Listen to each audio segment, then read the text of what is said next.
C'est de Montmal en Belgique et en français que Marie-Bernadette Mars, philologue classique, et Corinne Ricuor, lectrice et réalisatrice, proposent cette lecture.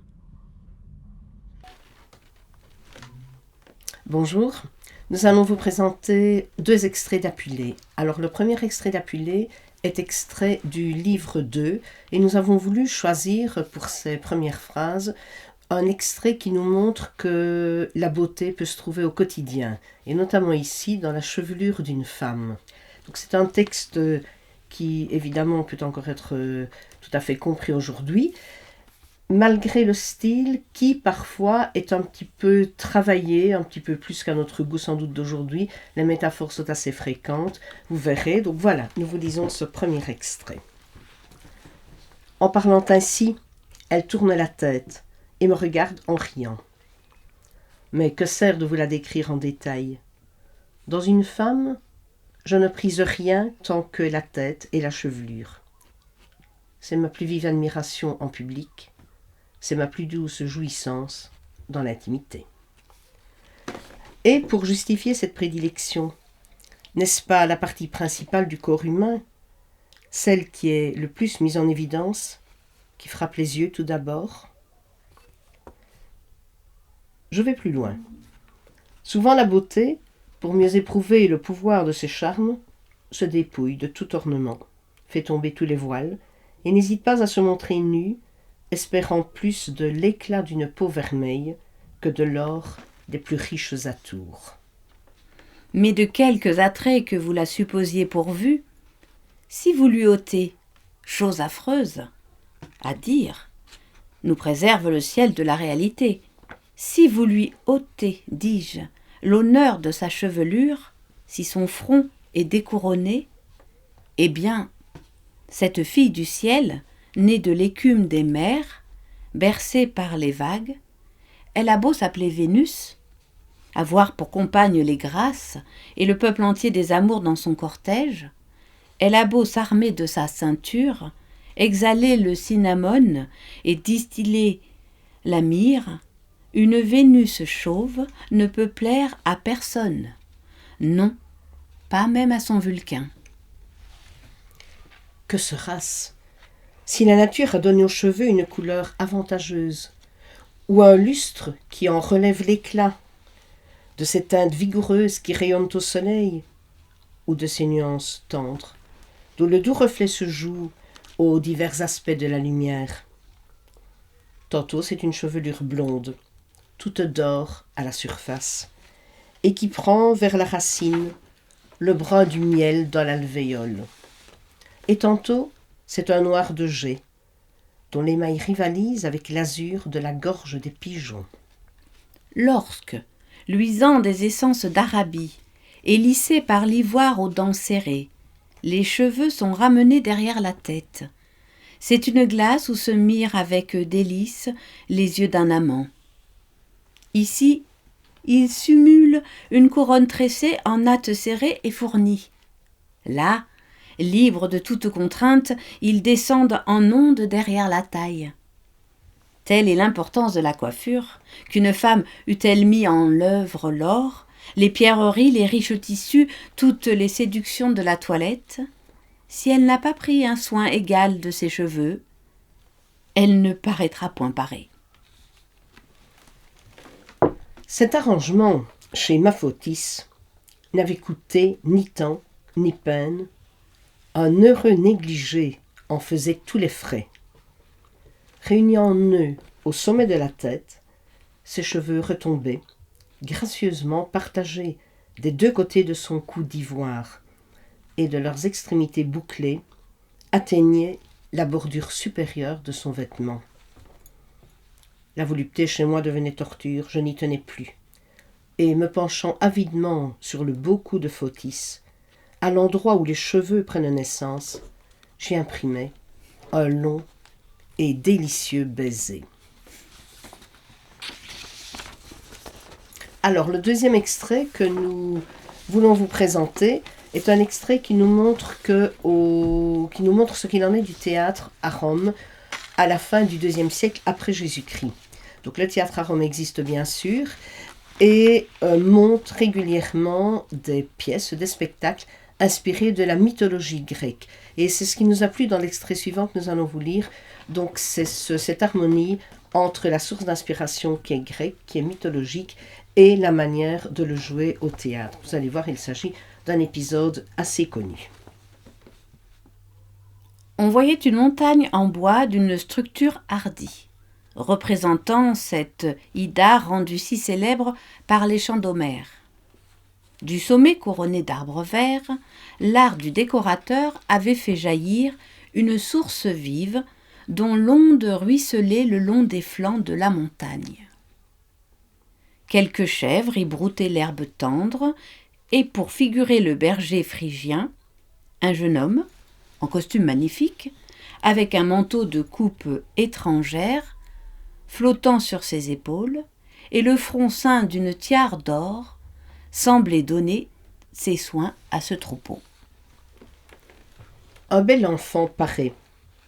Il est entièrement nu, sauf la chlamyde d'adolescent attachée sur son épaule gauche.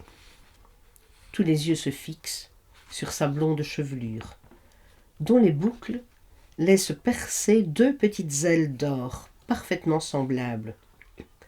À sa baguette en forme de caducée, on a reconnu Mercure.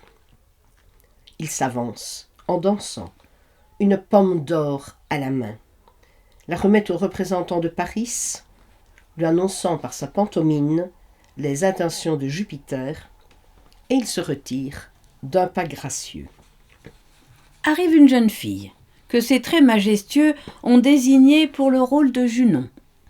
Son front est ceint d'un blanc diadème, et le sceptre est dans sa main. Après elle, une autre nymphe fait une entrée brusque. Le casque étincelant, dont elle est coiffée, et que surmonte une couronne d'olivier, les gîtes qu'elle porte, la lance qu'elle brandit, toute son attitude de guerrière, ont fait nommer Minerve. Enfin, paraît une troisième beauté. À ces formes incomparables, à cette grâce de mouvement, au divin coloris qui anime ses traits, on ne peut méconnaître Vénus.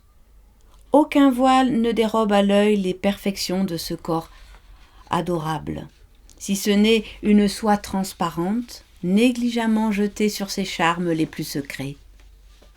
Encore Zéphyr souffrait-il alors, et l'indiscret de son haleine amoureuse, tantôt soulevant le léger tissu, laissait entrevoir le bouton de la rose naissante, et tantôt, se collant sur le nu, en dessiner les voluptueux contours. Deux couleurs frappent l'œil à l'aspect de la déesse. L'albâtre de sa peau montre en elle la fille des cieux, et l'azur de son vêtement rappelle la fille de la mer. Pour compléter l'illusion, chaque déesse a son cortège significatif. Derrière Junon, deux jeunes acteurs figurent Castor et Pollux. Ils sont coiffés de casques, dont le cimier brille d'étoiles, et rappellent, par leur forme oblongue, l'œuf dont les jumeaux sont issus. La déesse s'avance, au son de la flûte mélodieuse. Sa démarche est noble et simple. Par une pantomime aussi naturelle qu'expressive, elle promet au berger, s'il lui adjuge le prix de la beauté, de lui donner l'empire d'Asie. La belle au costume guerrier, la Minerve de la pièce, est escortée par deux jeunes garçons personnifiant le trouble et l'effroi. Ces fidèles écuyers de la déité redoutable bondissent à ses côtés, agitant des épées nues. Derrière elle, un joueur de flûte exécute un air belliqueux sur le mode dorien, dont les notes, graves comme celles du clairon, contrastant avec les sons aigus propres à la flûte, accompagnent énergiquement les pas précipités de la danse martiale. La déesse agite fièrement la tête, menace des yeux et d'un geste violent et superbe fait comprendre à Paris que s'il donne à sa beauté la palme, elle fera de lui un héros et le couvrira des lauriers de la gloire. Vénus avance à son tour. Accueillie par les murmures flatteurs de l'assemblée, Elle s'arrête au milieu de la scène, entourée d'une foule de jolis enfants. Oh, son sourire est charmant, sa pose est enchanteresse. À la vue de tous ces petits corps si ronds et si blancs, on croirait que l'essaim des amours, oui des amours, a déserté les cieux, ou vient de s'envoler du sein des mers. Petites ailes, petites flèches, tout en eux prêtes à l'illusion. Des torches brillent dans leurs mains, comme s'ils eussent éclairé leur souveraine, prête à se rendre à quelque banquet nuptial. Sur leurs pas se pressent des groupes de jeunes vierges. Ce sont les grâces riantes, ce sont les séduisantes heures. Toutes répandent à pleine main les fleurs et les guirlandes, et entourant de leur ronde la reine du plaisir, lui font hommage de ces prémices du printemps. En ce moment, les flûtes à plusieurs trous soupirent tendrement sur le mode lydien, et portent dans l'âme une noble ivresse. À ces voluptueux accents, la voluptueuse déesse elle-même se met à danser. Ses pas, d'abord timides et comme indécis, s'animent par degrés et s'accordent avec les ondulations de sa taille et avec de suaves mouvements de sa tête, à marquer les temps de la douce mélodie. Ses yeux ont leur rôle aussi, et tantôt à demi fermés, semblent noyés dans la langueur, tantôt lancent des jets de flammes. Toute sa pantomime alors est dans ses yeux. Arrivée devant son juge, elle exprime par les mouvements de ses bras que, si elle obtient le pas sur ses divines rivales, elle lui donnera pour femme une beauté qui lui ressemble. Le jeune Phrygien n'hésite plus, et la pomme d'or prise de la victoire passe de sa main dans celle de Védus. Voilà, nous vous souhaitons d'agréables autres lectures. Je pense qu'il y en a énormément à travers le monde entier.